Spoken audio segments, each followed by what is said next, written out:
ওই দেখো কার্তিক দাদা, ওই দেখো ওইদিকে যাচ্ছে। মারো মারো, ওইটাকে মারো। আরে কার্তিক দাদা, 3 নম্বরটা তোমার পাশে গিয়ে আছে। হ্যাঁ, কানটা মারো পেছনে। তাকে ফায়ার করো তাকে। আরে ওর 3 নম্বর দাঁড়াচ্ছে। তুই বড্ড বেশি কথা বলিস। আরে শট মারো না। কোথায় আছে বান্দাটা লুকিয়ে? তারপর নইলে বলবি। তুই কিন্তু অনেক বেশি কথা বলছিস।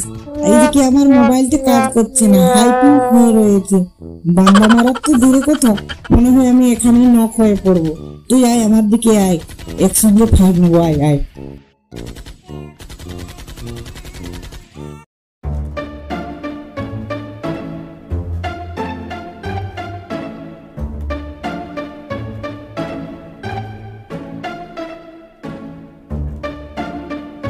সে কখন ঘর থেকে বেরিয়েছে 2 ভাই, কে জানে তারা কখন ফিরবে। যত সব আমার জ্বালা, আর ওনার তো কোনো পাত্তাই নেই। উনি তো মহাদেব, সব সময় নিজের ধ্যানে মগ্ন থাকেন। ওহ, কি জ্বালা আমার। দাদা, এখন কিন্তু আমাদের লাস্ট জন্য ফাইট নিতে হবে। জন শেষ হয়ে এসেছে, আর মাত্র 7টা বান্দা এলাইভ আছে। তার মধ্যে আমরা জিতে যাব ম্যাচটা। কিরে গোনা, সারাদিন এইভাবে খেললেই হবে? কতবার বলেছি ফ্রি ফায়ারটা ছাড়, শুনবি না আমার কথা? চল চল, তোরা দুজনেই বাড়ি চল, কাজ আছে তোদের। মা কই, সারাদিন তো আমরা খেলি না, এইমাত্র ম্যাচটা শুরু করেছিলাম, তার মধ্যেই তো তুমি এসে পৌঁছে গেলে। আমরা সারাদিন খেলি না।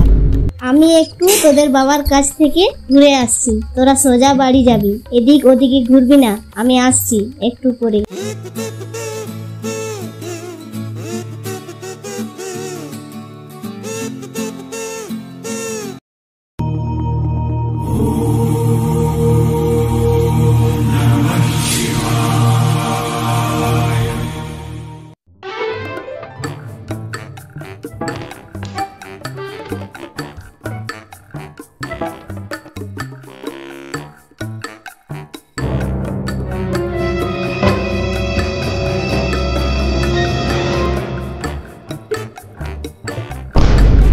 ওই গো, শুনছো?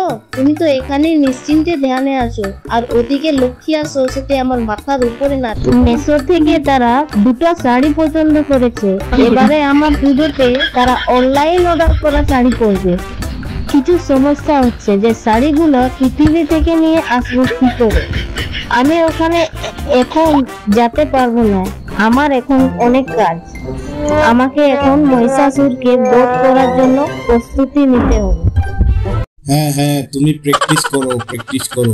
আমাদের ভক্তদের পুরো ডিমান্ড আছে যে এবারে আমাদের দুর্গা মা দেবী ভয়ঙ্কর রূপে মহিষাসুর বধ করবে। তাই তোমাকে বলছি, তুমি ভালো করে মন দিয়ে প্র্যাকটিস করো, আর পৃথিবীতে আমি গিয়ে তাদের ড্রেস নিয়ে আসবো। হ্যাঁ মা, কি যেন বলছিলে তুমি আমাকে?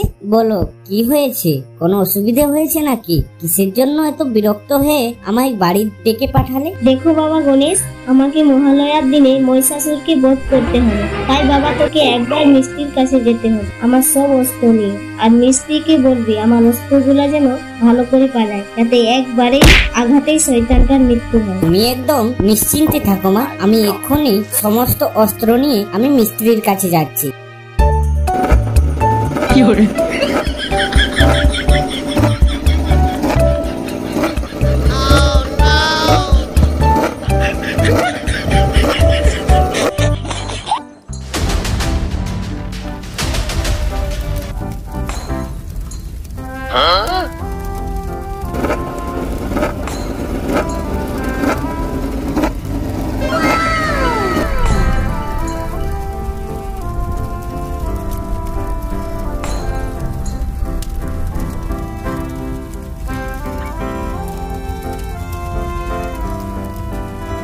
এই যে আঙ্কেল, আমার মায়ের অস্ত্রগুলা একটু ধার দিয়ে দেবে? আমি অনেক দূর থেকে কিন্তু এসেছি। আমার মা বলেছে অস্ত্রগুলাতে একটু ভালো করে ধার লাগাতে হবে। তুমি কি পারবে? তোমার সময় আছে, আমার হাতে কিন্তু বেশি সময় নেই। মা বলেছেন যে তাকে 2 দিনের মধ্যে এই অস্ত্রগুলো ভালো করে ধার দিতে হবে। আরে থাম তো, তুই কে হে? আর এইটা কি পোশাক? প্রথমে মহড়াটা খুলে গল্প কর, তারপরে বলবি। এমন পোশাক করেছিস তুই যেন একেবারে স্বর্গ থেকে নামছিস। বাহ, কোন নাটক কোম্পানি থেকে আসছিস বাবা তুই?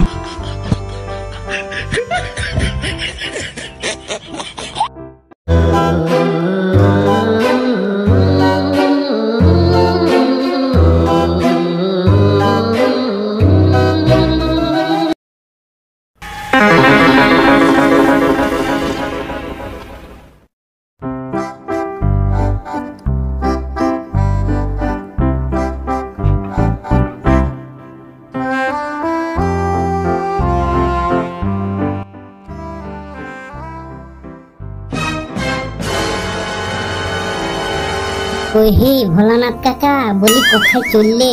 মারি বিশাল দিয়েছ ড্রেসটা, কোথায় পালে হে তুমি? দারুণ লাগছে বো তোমাকে, আমাকে মনে হচ্ছে একেবারে কৈলাস থেকে আসছো। আচ্ছা তো কোথায় যাচ্ছ ওইদিকে? ইয়ারা তো পৃথিবী লোকের মানুষ বটে, ইয়ারা বিশাল চেন্দর, ইয়াদের সাথে মুখ লাগায় আমার ফালতু ফালতু সময় নষ্ট না, বরং ইয়াদের থেকে বাঁচিয়ে পালাতে হবে। আরে না রে বালক, কোথাও ঘুরি নাই, এই অনলাইনে ড্রেস একবার পরে দেখলুম, অল্প দেখি কেমন লাগে আমাকে, তাই আর ঠিক আছে আমি আসছি এখন, তোরা এনজয় কর, বুঝেছিস? তোদের মঙ্গল হোক বাবা। এটা আবার কে বটে রে বাপ? একদম মহাদেবের মতো ড্রেস লাগাই নিয়ে আসছে আমাদের শোরুমকে। আসুন আসুন মশাই, আসুন আসুন, কি ব্যাপার, কি নিবেন বলুন? আমার 2 মেয়ের অনলাইন থেকে শাড়ির অর্ডার ছিল। আপনি ওই ইহাটা বলুন, ওটিপিটা বলুন, আপনি সব পেয়ে যাবেন। ওম ব্রহ্মদেবায় নমঃ। ওম ব্রহ্মদেবায় নমঃ। ওম ব্রহ্মদেবায় নমঃ। ওম ব্রহ্মদেবায় নমঃ।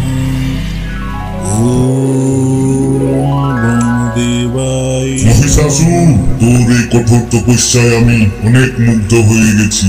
বল তুই কি বর চাইছিস আমার কাছ থেকে? হে ব্রহ্মদেব, আমি সর্বশক্তিমান হতে চাই। ত্রিলোকে আমাকে কেউ যেন মারতে পারে না, কোনো পুরুষ আমার জীবন নিতে পারে না। তবে তাই হবে মহিষাসুর, কোনো পুরুষ তো প্রাণ নিতে পারবে না। তথাস।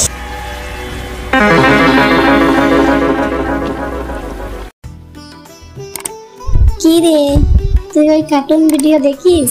দারুণ দারুণ ভিডিও আছে সুবু টুনস ফ্যাক্টরি চ্যানেলে, ওই চ্যানেলটাকে সাবস্ক্রাইব করে রাখ। আমি ওই চ্যানেলটাকে সাবস্ক্রাইব নারায়ণ নারায়ণ। হে দেবী মা, তোমরা এখানে বসে গল্প করছো আর ওইদিকে মহিষাসুর যত দেবতাগণদের মেরে ফেলছে একে একে করে। মহিষাসুর ব্রহ্মাদেবের কাছে বর পাইছে যে তাকে আর কোনো পুরুষ মানুষ মারতে পারবে না, আর এই বর পায়ে সে অনেকটা শক্তিশালী হয়ে গেলছে, সবাইকে মেরে ফেলছে। ওর এত বড় সাহস, আমি থাকতে কাকুকে মারতে দিব না। ওর পাপের ঘোড়া ভরে গিয়েছে।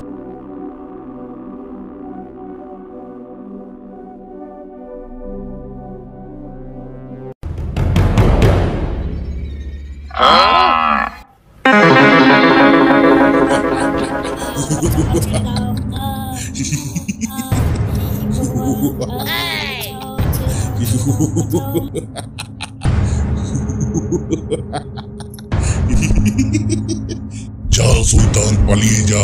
কতদূর পালাবি? আমার হাত থেকে কেউ বাঁচবি না, সবকে মেরে শেষ করে ফেলবো। কেউ বাঁচা থাকবি না, শুধু আমার একা রাজত্ব থাকবে। হে দেবী পার্বতী, দিনে দিনে মহিষাসুরের অত্যাচারে সমস্ত দেবী দেবতা ভয়ে ত্রাহিমাম ত্রাহিমাম করছে।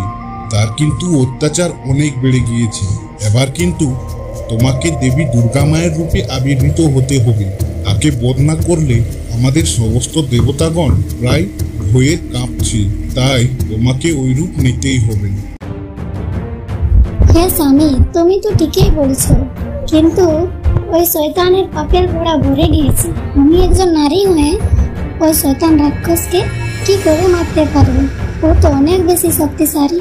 আমার বাবার কাছে বর পেয়েছে, ওকে কি আমি পরাস্ত করতে পারবো? আহ ছাড়ো অনগো, আমার কাছে আর অত তোমাকে লুকাইতে হবে নাই। আমি জানি তুমি যদি একবার নিঃশ্বাস বন্ধ করো তাহলে পুরো পৃথিবী একসঙ্গে সবকিছু থমকে যাবে। কতটা জানি মহিষাসুর আমাকে চিনতে পারলো, তোমার রাগের সামনা আর কোনোদিন করে নাই। বুঝেছ? এবারও বুঝতে পারবে যে কত ধানে কত চাল হয়। তুমি নাও নাও, তৈরি হয়ে চলে যাও ওর কাছ থেকে, আর তাকে চট করে তার প্রাণটা নিয়ে আসো তো।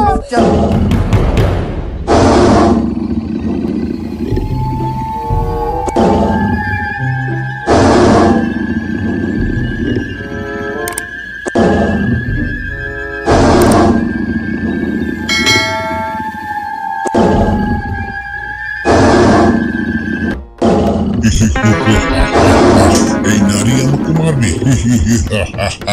এই তুচ্ছ নারী। শ্বশুর, তুই আমাকে চিনতে অনেক বড় ভুল করছিস। তোর মৃত্যুকে সামনে রেখে তুই চিনতে পারছিস না? তোর আজকে শেষ দিন। ভাবিস না তুই অত্যাচার করে বেঁচে যাবে। আজকে তোর মৃত্যুর দিন। আজকে তোর মৃত্যুর দিনে এই দিনটাকে সবাই মহালয়ার দিনের নামে জানবে। তোর পাপের ঘোড়া এতটাই বেশি, তুই একটা নারীর মতো মৃত্যু হবে। কি বললি? তুমি একটা নারী হয়ে তুমি আমার সঙ্গে যুদ্ধ করতে চলে এসেছো? তোমাদের পুরুষ মানুষগুলা সব চুরি পরে বসে আছে নাকি যে তুমি আমার সঙ্গে যুদ্ধ করতে এলে? তুমি তো একটা সাধারণ নারী, তোমাকে বেশি দেরি লাগবে না আমাকে পরিহাস্ত করতে। হে দেবী, তাড়াতাড়ি করে তাকে ত্রিশূলটায় ঘুষে নিয়ে শেষ করে দাও না। তোমার আনখায় দেরি যে কোনোটাই। কি যে এত কথাবার্তা চলছে তোমাদের মধ্যে, তাড়াতাড়ি শেষ করো যুদ্ধটা।